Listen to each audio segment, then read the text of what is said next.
Welcome to Afternoon Light, the podcast of the Robert Menzies Institute, hosted by Georgina Downer.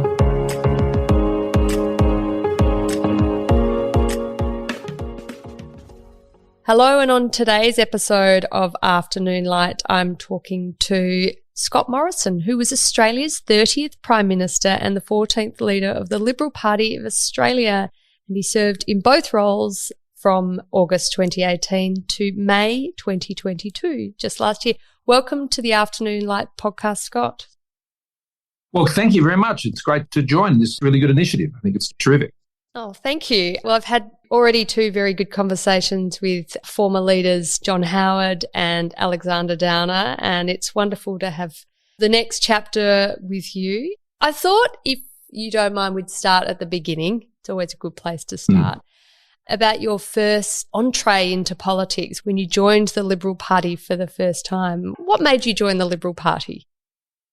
Well, I'd say my first entree into politics wasn't actually that. My first entree into politics was local government level in Sydney and Waverley. My father was an independent candidate to go into the Waverley Local Council. They called them aldermen back then, early 70s. In New South Wales, the Liberal Party didn't contest local government elections and didn't for some years. And my father had always been a very strong Liberal, but his father thought the sun shone from Sir Robert Menzies. He was his greatest hero, and as a result, in our family, that was a name that was revered. And so my father was involved in local politics for many years, associated with a lot of other Liberals, some who were members of the party, others who were that way motivated. And the focus was very much on community, it was on small business, it was on individual enterprise and effort, and all of these values which were very much part of our life. And my parents were very active in their community, serving in their local church and various other organisations. So it was a life growing up in a family that was focused on service.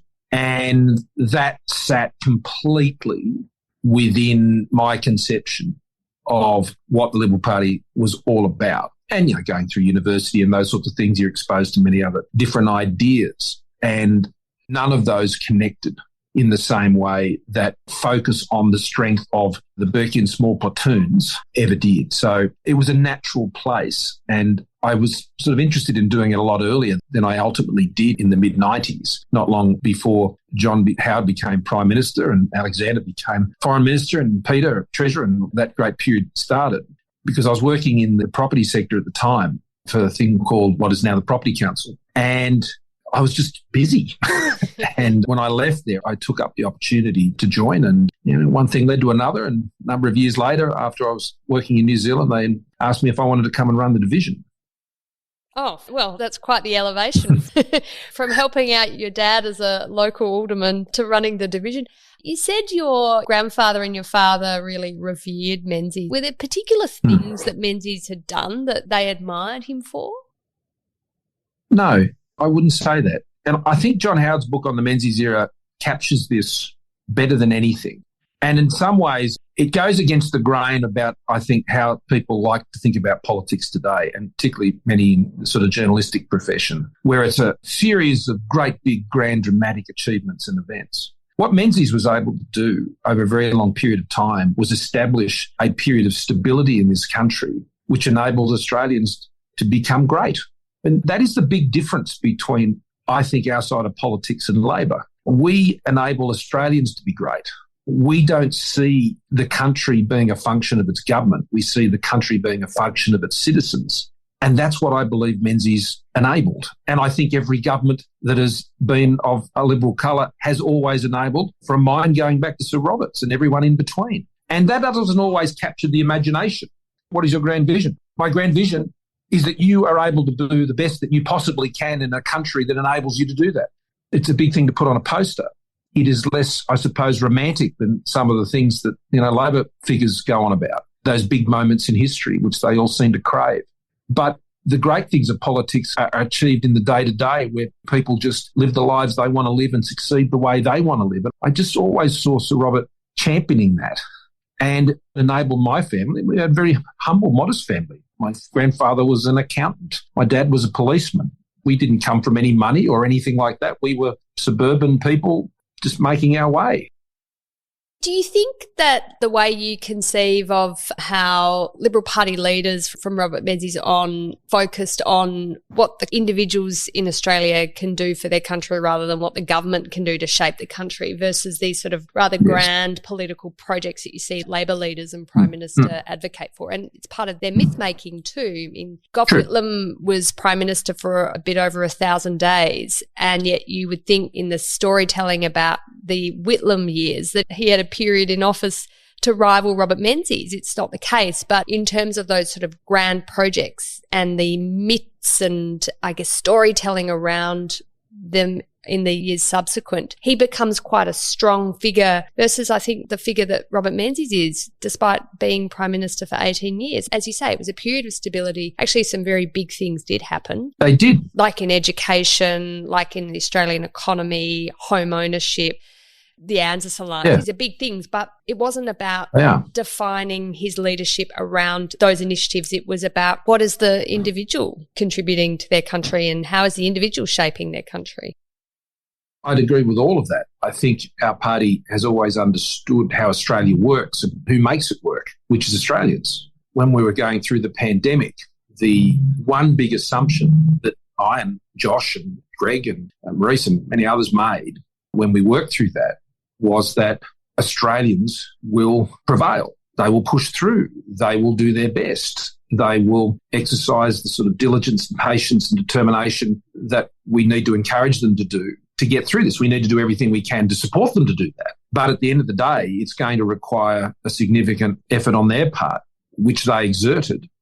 And as a result, Australia was able to come through better than pretty much any other country in the world. But that wasn't based on some grand vision of government. That was based on a grand vision of the people of Australia. And that's where I think we've always been. And I think that's a very important distinction that we need to continue to focus on.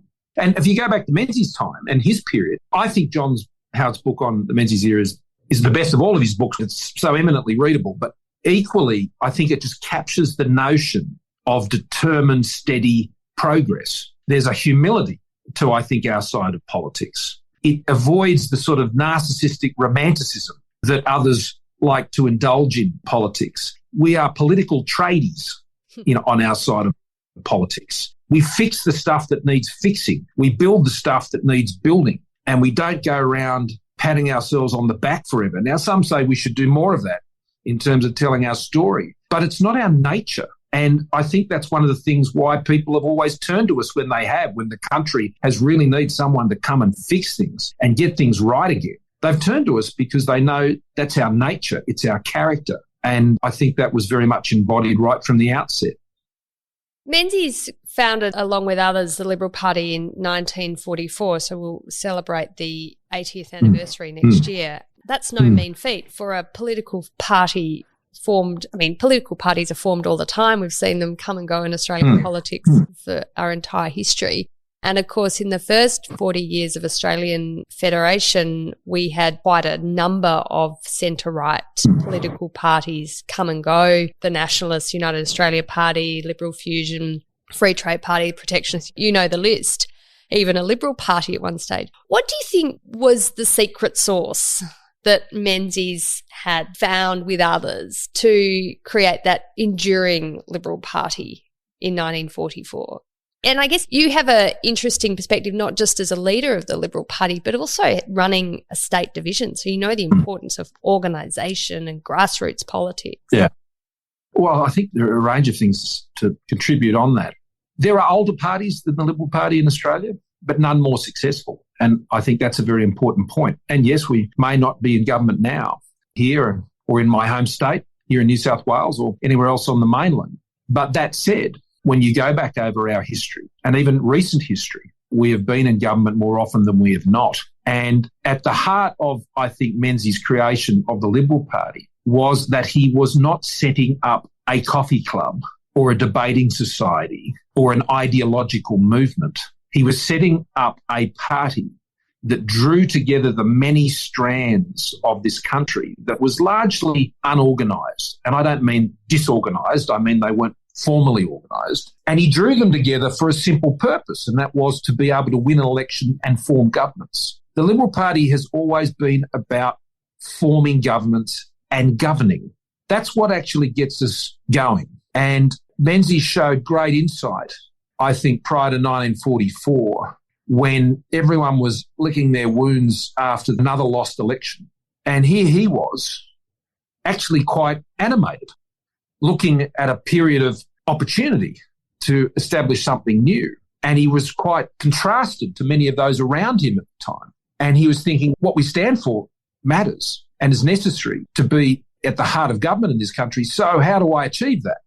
And so he set about bringing what was an extraordinary coalition of groups together to form a very successful political movement. Now, he understood that that had to be made up of people who were like-minded. And so the values and the principles at the heart of the Liberal Party were the, if you like, the organising principle for all of those coalition of groups to come together. There was common ground on which to meet, and he defined it very, very well, those core beliefs and values. But he also knew how to build a machine. And I had the great privilege to, when I was state director of the party in New South Wales, to get to know the late Sir John Carrick very well, who was obviously there at the time. And when I'd go and have those long cups of tea and coffee, which I used to enjoy doing, and he would recount to me pre-selection results of 30 years, and he could still remember the details. I could barely remember the one from 2 weeks before. But Sir John would talk a lot about those times, and you got to think we were an organisation formed out of a sort of a post-war volunteer culture where association was very, very strong in this country, and he effectively mirrored that into the Liberal Party. Now, I think there are quite reasonable questions being asked today about, well, that was the right sort of organisational structure for 1944 and the days that followed that.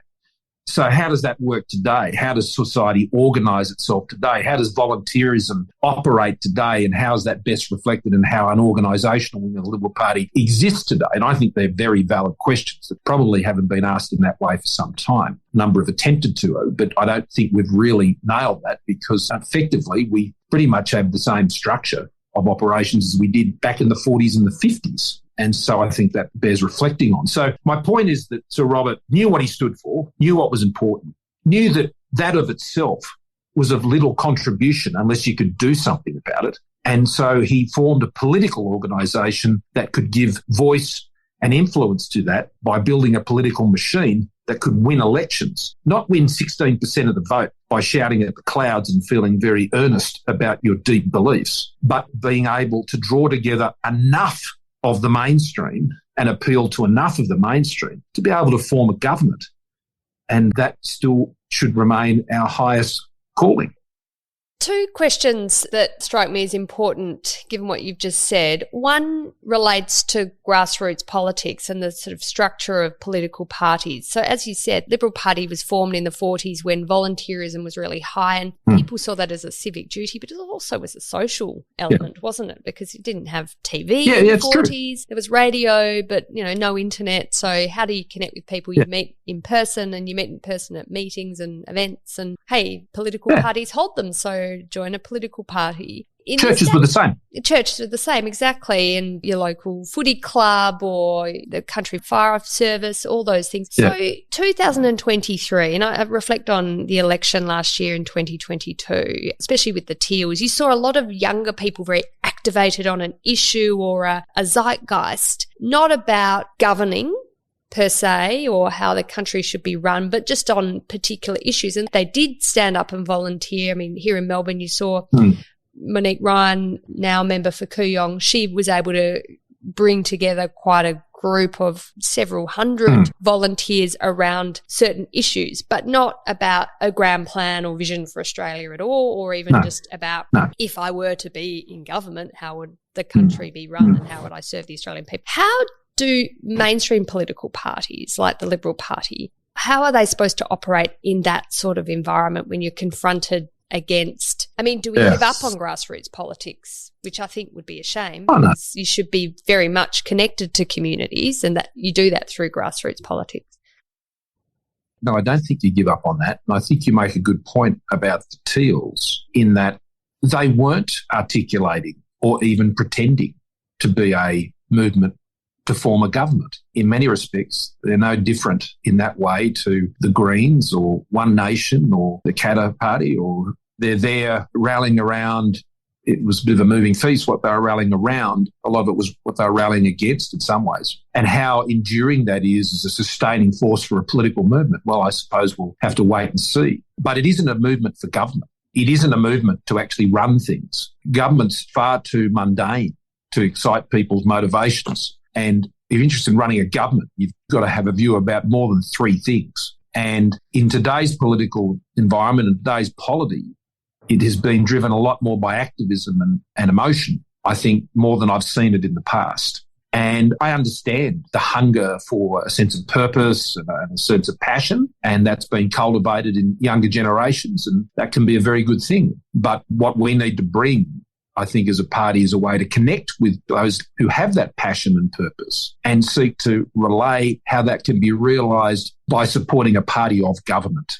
We also have a challenge, I think, on our side of politics, reflecting back again on the Menzies period and the many years they were there. Stability is underrated these days. Certainty is underrated these days. Having a job is underrated these days. And these quite important elements of things that make Australia as strong as it is, we need to champion more, because I think a lot of the things that has made our country so great is increasingly taken for granted. Particularly in the media, they can become quite tired of these issues and seek for new shiny ones to capture interest. And that can really dominate politics in a sort of social media-driven environment these days. I mean, people talk a bit about politics has become more toxic. I think that's true. It's more toxic than I've ever seen it. But politicians are just as combative today as they were when Menzies started the party and when Billy Hughes was running around. I remember Tony Smith, the speaker, used to tell me when he was preparing to be speaker, and he'd go back and read the old Hansards as first decade of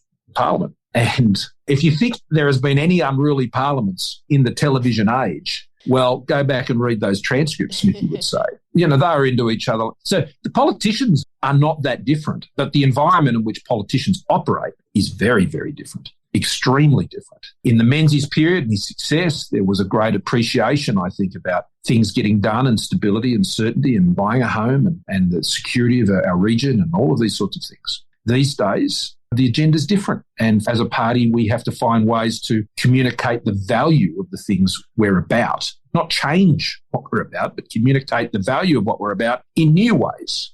That's not easy to do.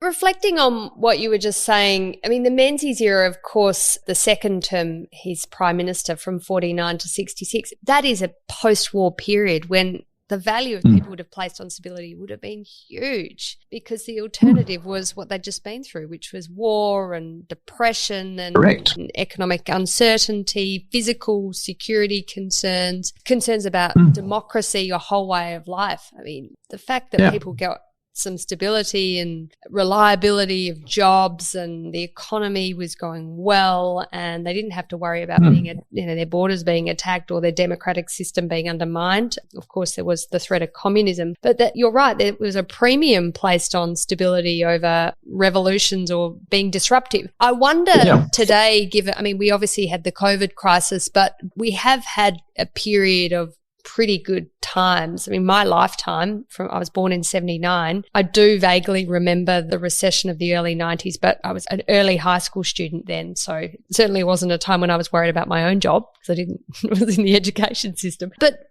we've had good times and we haven't had a war on our territory or close to our shores. So maybe we don't value stability or a strong economy, that we have a job so much because we haven't had to question those things. Those things have been constantly available to us without really questioning that if they weren't, what was the alternative?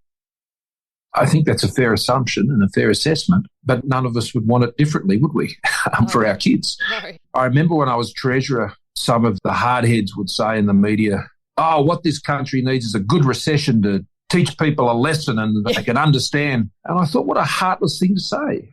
Who would want to wish a recession on their country? As Treasurers, my job was make sure we didn't have one and do everything we could. And similarly through the pandemic, I mean, the truth is that the Australian government, and I think so much of this goes to the Menzies period and governments that followed, and John's and Tony's and mine, Malcolm's on, we focus so much on the stability and strength of government that it is quite an effective instrument. And when we hit the pandemic, the one stat I would look at as frequently as it was updated was our bond clearance rate, because that was telling me what response we could put in place. I remembered keenly what Joe Lyons went through in the Depression, and he was a Labor acting treasurer at the time.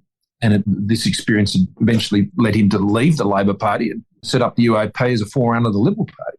And his response had to be very different because he had to keep the British banks happy. Otherwise, there would be no capital for Australia on the other side of the Great Depression. If Australia had done what Jack Lang and the Labor Party were basically screaming at Lyons to do, and Anne Henderson's book on this is tremendous, then we would have lost effectively our AAA credit rating as it would have been considered back then. And Lyons understood this. And so he was arguing for economic orthodoxy at a time because Australia couldn't afford to finance the type of response which others would have liked to have done. Now, when we went through the pandemic, we had to be similarly mindful. Keep Australia's credit rating, keep our orthodoxy of economic policy in place. But because the Australian government was much stronger in 2020 than it was back in 1929, we had a greater capacity to respond to these situations. And Australia's response economically was second to none. And we were able to bring the country through a very, very difficult period. And perhaps people think, well,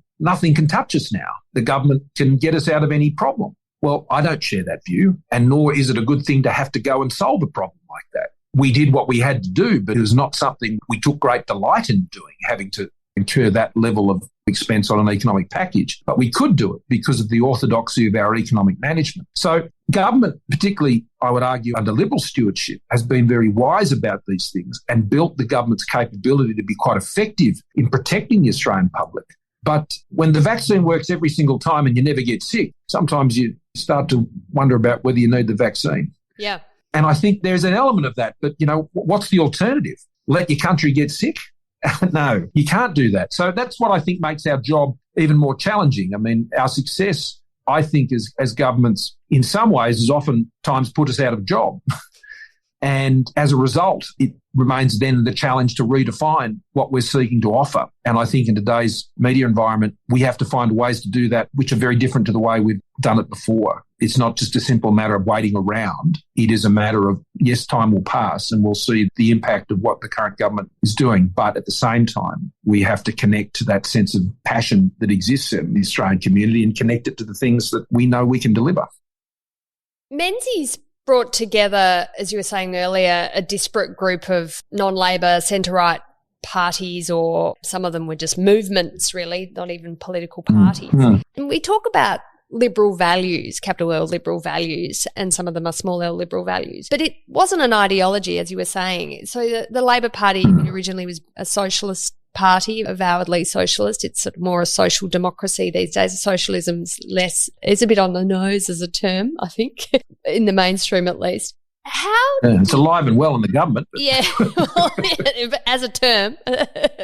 Aside from university campuses, most people who want a mainstream political career wouldn't say I'm a raving socialist. But with a party that has a set of values rather than ideology, that means that there are differences of opinion. And that's something the Liberal Party has grappled with in its 79 years.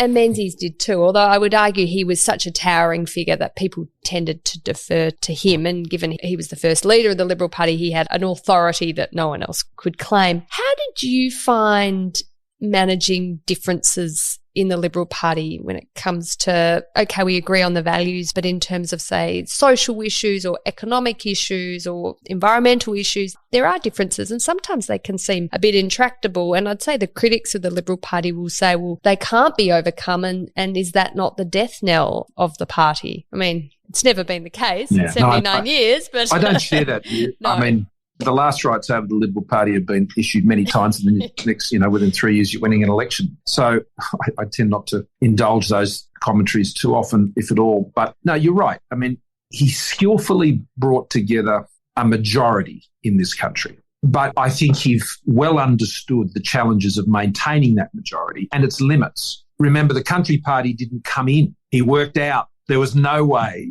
he was going to be able to get them in. But he also understood there was no way he was going to be able to win and form a government unless he was in a coalition with them. And this was another part of Menzies' genius. Menzies was not an ideologue. He was a strong values-based politician who pragmatically knew how to form governments and run governments. Ideology doesn't mean values. And I think these two things are often confused, particularly in the sort of culture wars sort of dominated environment we have today. Values are what drive you. And I think they've driven every Liberal government.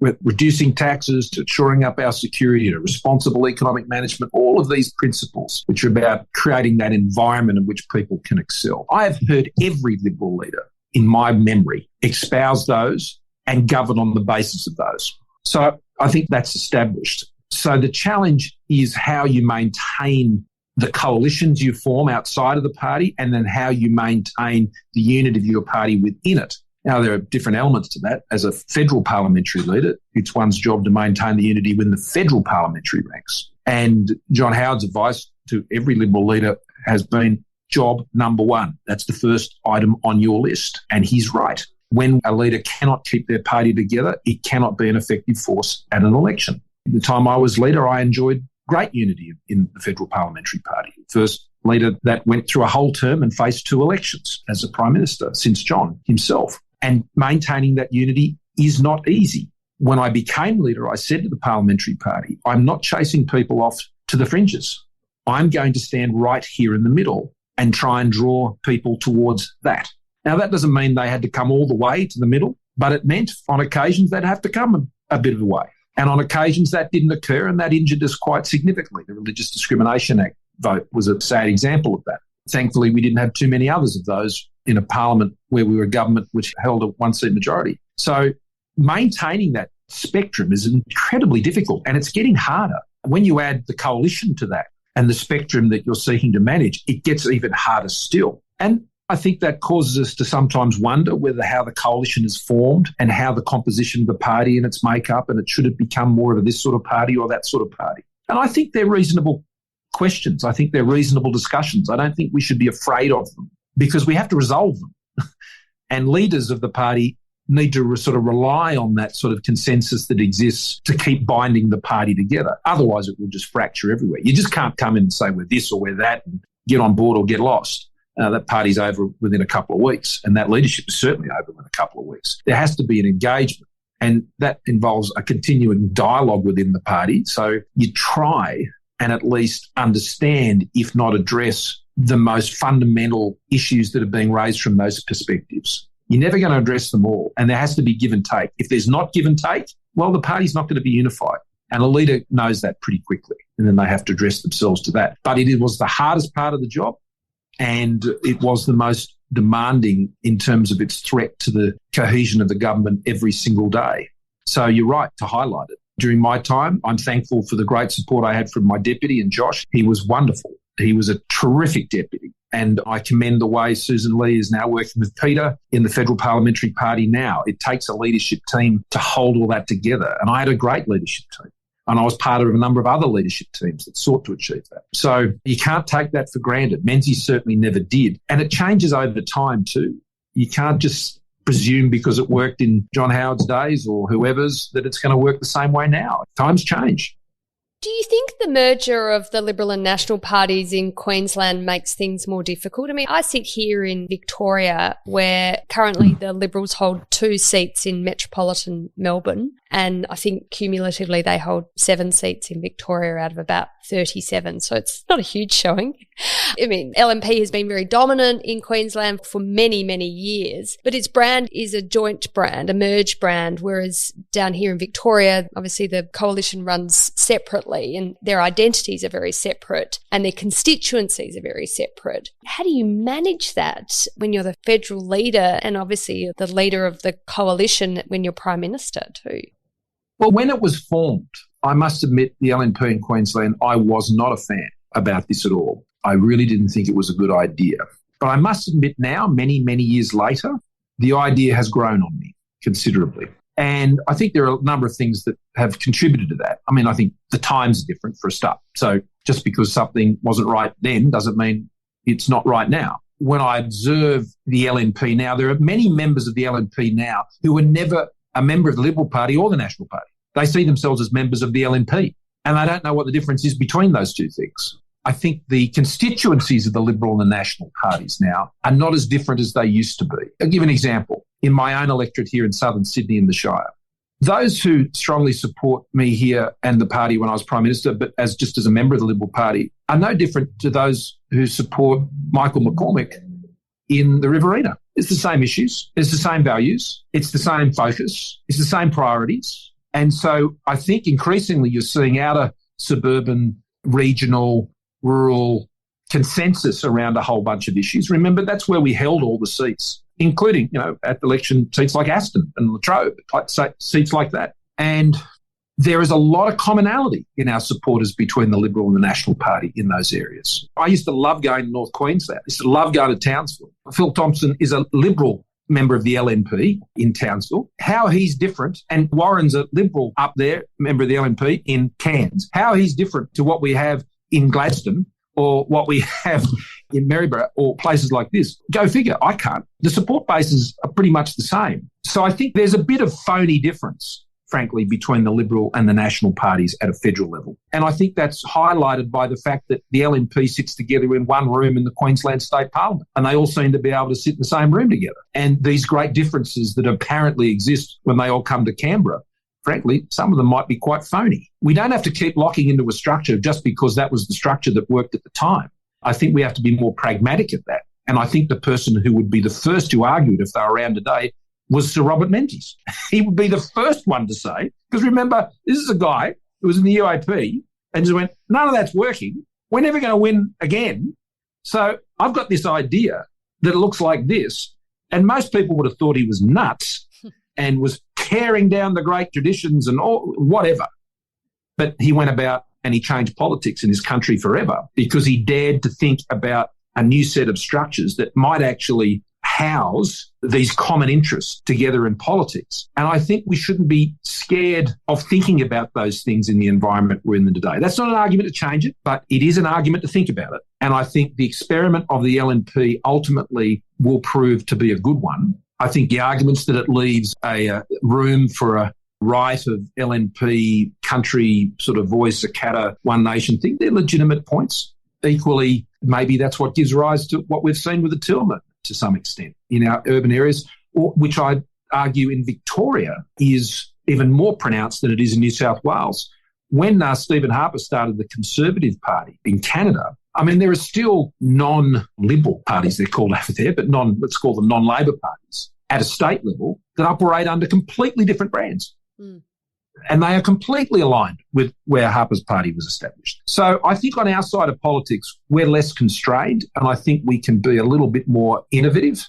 And I think they're the hard things that I think Menzies would want us in this day and age to be pondering. And if the structure isn't right, change it, because the structure wasn't the point. His point was to form an organisation that could put the right values in governments in Australia. Let's stay true to that, and let's make sure that that drives the strategy, not the structure driving the strategy. What about regional differences, though? So, I mean, I'm thinking about Victoria as opposed to the New South Wales and Queensland you're describing, so the outer suburbs of Sydney and regional New South Wales. You say the issues are quite similar and the supporters of in Riverina and Cook of the incumbent members are quite similar. But in Victoria, I mean, in South Australia, the National Party doesn't exist, of course. It's just the Liberal Party. But, you do get regional differences. And, of course, the Liberal Party is a federal party in terms of it has different state divisions, and they do have their own kind of characters and history, and they do have different understandings around the edges of their beliefs. You're right, Georgina. And this is what I found quite puzzling during the pandemic. I'm a Liberal, which means I'm a federalist. I like government being as close to the people as it possibly can be. I don't want Canberra to run hospitals. I don't want them to run schools. I would like that to be run as close to the ground as possible. And at least in my own cases, the closest ground I can get is sending my kids to a private Baptist school. I like that connection between the community and government. And so when during the pandemic, some seem to be inventing this view that as a Liberal, that the federal government should be coming and riding roughshod over state governments and stripping away their powers, I just found that jarring and a complete antipathy to what the actual point of the Liberal Party is. Yeah, federation, does it work that well? No, it can tell you as a Prime Minister, it can be pretty annoying, particularly in a pandemic. Yes. But if you're a federalist and you think government should be closer to the community, That can't just be a convenient view when things are running nicely. I remember in my maiden speech to Parliament, it was a state government in New South Wales at the time, a Labor government, I should say, and it was a terrible Labor government. Peter Costello used to call it competence creep, that when there was a bad state government, everybody wanted to elevate the issues of state government to the federal government when it was a Liberal government because they knew how to run things. And I said, well, no, I'm a federalist. I think state government should do their job.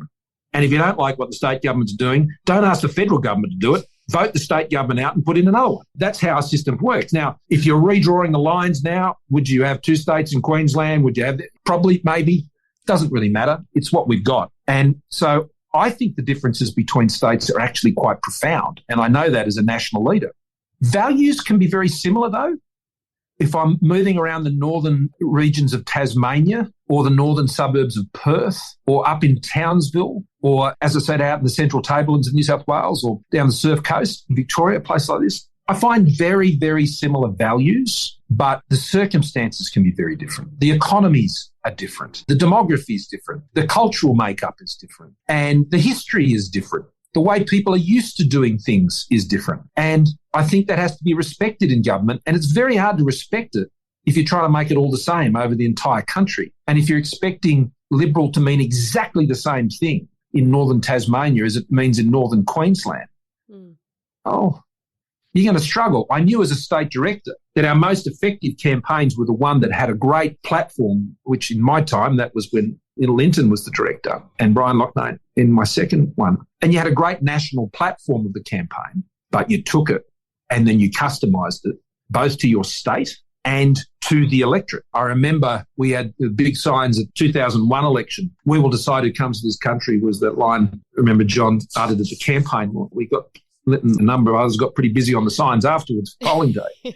But in New South Wales, those signs had one other line on the end of it, which didn't appear in other states. Because what John said on that day is we will decide who covers this country and the circumstances in which they come. And he said, and no one else. And we put those lines on the bottom of every single one and on every single flyer because I knew how strongly that resonated in New South Wales at the time. So you do need flexibility, I think, in a political party that understands that the country's a bit different and let everybody breathe a bit. I wanted to hear your views on The Voice. I know in your maiden speech, which you gave the day after Kevin Rudd had issued the apology to Indigenous people in the Parliament, so those issues were very much front and centre, and in your maiden speech, you certainly made them front and centre. I note that you made an acknowledgement to the Darrell Nation of Southern Sydney, and of course your electorate encompasses Botany Bay, which has an incredibly important meaning when it comes to white settlement of Australia. What is your view on The Voice? And I guess as a Liberal and the Liberal Party, where there are a diversity of views, it would appear on this issue, how can this be managed? Well, I support the party's position first and foremost, as it's come through our party room, and I thought it was a very good discussion we had in our party. I don't necessarily think that may be popular. We'll see. We'll see. It certainly is with some, but that's not the point. I would prefer this not to be a partisan issue, but regrettably it probably will be. So let me sort of back up as to why I think what I think. The difference between the apology and what we're talking about now is very important, and even going back to the first referendum. Those were about recognising that fellow Australians were being treated as lesser than their other fellow Australians, not being counted, not being given the vote, not recognising the injustice and the harm caused, which is real. We can't pretend it wasn't. It happened. But I'm certainly not one who likes a black armband version of history, because in that first speech I said I think we should watch it in high definition, full Technicolor. We should tell it all, understand all the good and all the bad. The bad doesn't discount the good doesn't discount the bad. It's just all there. It's part of who we are. We're a complex country. Not surprising. People are complex. So are nations. And I think it's mature to get that and understand it and be humbled by it, but also proud of it. So those two things that were done, and we followed through on many of those, particularly Ken White and I, was trying to remove the extent which was significant to which Indigenous Australians were being worse off than their fellow citizens. This was about an evening of the playing field, because it was based on the principle that we're all Australians and we should all have the same opportunities and the same rights and the same dignity and the same respect. What concerns me about The Voice And I have no issue with the local and regional voices. In fact, that was the position we took to the last election. I think that can be very effective in helping local communities engage with closing the gap initiatives, and I think that's really important. And even nationally in a legislative form. But when you put it in your constitution, this is where I balk. And I balk there because this isn't about saying people were being treated lesser than and now we want to make sure they're treated the same as. This is about starting to demarcate Australians on the basis of race and to say that one group are going to have a particular set of representations that others are not. Now, that same argument would apply if it was to fully abled and disabled Australians, to those who are born here or not born here. I don't think any of these things should be a reason for demarcation in our foundational document. Now, it's not a particularly sexy argument, and I don't think it's really going to necessarily capture the hearts and minds of people. But if you ask me why I don't think the Constitution should be changed, is that I think the Constitution as a foundational document should treat all Australians equally. And I don't think this does that. That disappoints me. That doesn't mean I don't support there being better ways of Indigenous communities expressing their views to government. I'd love that.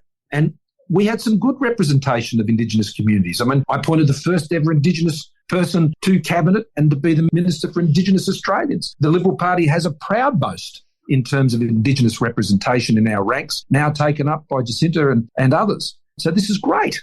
But the foundational document of our country can't differentiate between Australians. And look, I agree there are technical issues around the fact that it relates to executive government and things like that. That's also true. And that's why I think it is wrong-headed in the way that it's been constructed. It's something that's well-intentioned. I think it's constructed, though, more around sentiment than I think sound policy. And as a result, I mean, one of our colleagues said, lives in an area, and I won't name them because, I mean, if they want to say this, they can say it personally themselves. But I would hate people in the cities to think that just by supporting this, that somehow this has achieved something transformational to the everyday lives of Indigenous boys and girls growing up in this country. It might make you feel better, but it's not going to change their circumstances. That doesn't mean to say symbolism doesn't have a role in nation building. That's why I supported the apology. It can. But on this occasion, I think the sentiment has taken the proposal, the well-intentioned sentiment, I'd underline, has taken it into an ineffective and dangerous place for our constitution about who we are as a country. So it's hard to put that in a tweet or a quick grab on the news, and that's probably why you haven't heard me say much about it. As Prime Minister, we wanted to do Indigenous recognition. I and Ken couldn't find a formula that would bring Australia together on that question, and I chose not to divide the country. And I think not dividing the country over that issue, where of itself I could see it not materially impacting the lives of Indigenous Australians, it's a big price to pay to divide the country over something like that. So we chose not to go down that path, and I think that was the right decision. We wanted to go down, form a legislative-based voice, starting with local and regional communities. We completely restructured the Closing the Gap initiative with the Coalition of Indigenous Peaks, with Pat, who was just great to work with. And we got a lot done. And there's no shortage of goodwill, sentiment, commitment, funds, purpose going into this area. It's just really, really hard. And you can't make it less hard or make people think it's simple and easy by just turning it into a yes and no question. Yeah, absolutely. Scott, I have one final question. It's been an absolutely fabulous discussion, and it's something that I know is close to your heart and defines you, and that's your faith. Again, in your maiden speech, you spoke a lot about the importance of your faith and your Christian values from your upbringing onwards, and of course the key figures in your life and the importance of your family. How hard is it to be a Christian in politics these days? When Robert Menzies was leader in the 1940s, 50s and 60s, it was very normal, wasn't controversial. But to be someone who really professes a strong Christian faith is sometimes being painted as extreme, as a bit strange, or out of kilter with the rest of society. And, it's questioned in a way that you couldn't imagine it being questioned. I mean, I even think 20, 30 years ago, it wouldn't have been an issue. In the 80s, even in the 90s. But these days, it seems to me it's become quite a burden to carry. One I happily carry. But no, your analysis is right. I mean, in Menzies' time, the overwhelming majority, I think about 90%, would have expressed an affiliation with Christianity. That doesn't mean they went to church every week or it was necessarily the biggest part of their lives, but they considered themselves, if asked, Christian aligned, and the majority of those groups were Catholic and Anglican and so on. And that prevailed for a long period of time, but it sort of steadily fell over time. And to the most recent census, where for the first time, less than 50%, 44% of Australians identified nominally as being associated with a Christian religion. So clearly not the majority anymore, at least from that perspective. The thing that I think has changed is not only has that number declined, but an antipathy has developed towards it, which didn't exist before. Even before, if people weren't Christian, they, I think, recognised that it had a positive impact in their community. They could see the work. And you know what? All of that work is still going on. None of that's changed. But there have been other elements that I think those quite antipathetic to religion have highlighted. And some of those things are terrible. And they've occurred in all parts of this society. And the church needs to address those. And I'm particularly talking about what the Royal Commission into Institutional Child Sexual Abuse uncovered, but there have been other things.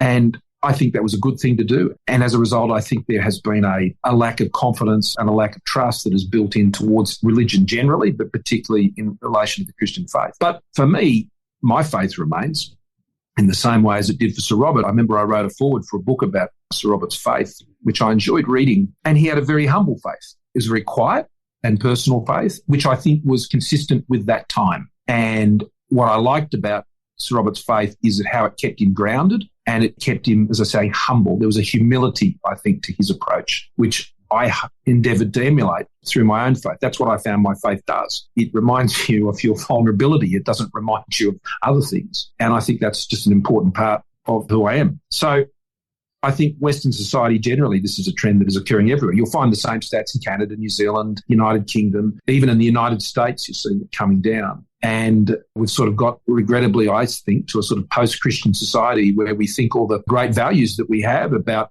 equal rights and human rights and principles of even democracy itself and the need to have strong education and health systems, all of this came out of a Christian tradition, all of it. And now somehow we think God's got nothing to do with it. It's something of our own moral invention, which I find not persuasive. But that's where society is today.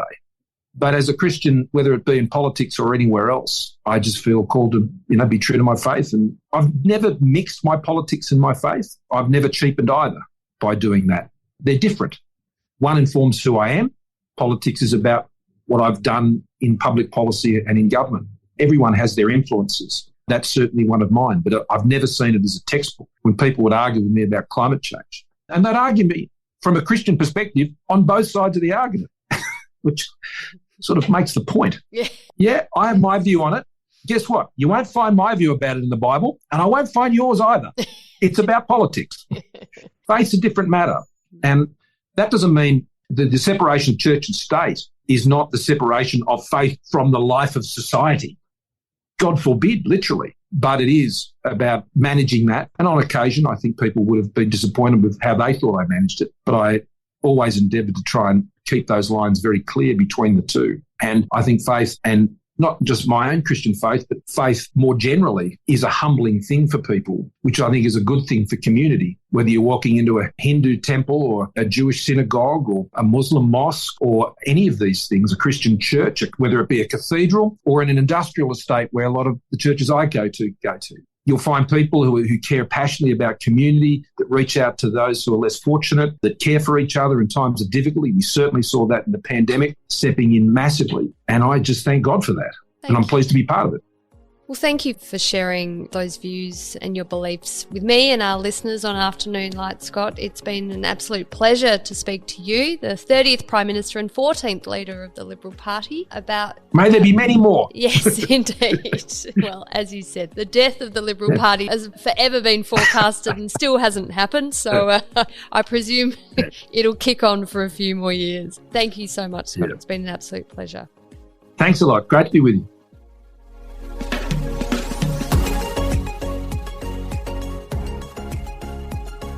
That's it for this week's episode of Afternoon Light, the podcast of the Robert Menzies Institute. Please make sure to subscribe and catch up on our latest online content on our website or on Twitter, LinkedIn or Facebook.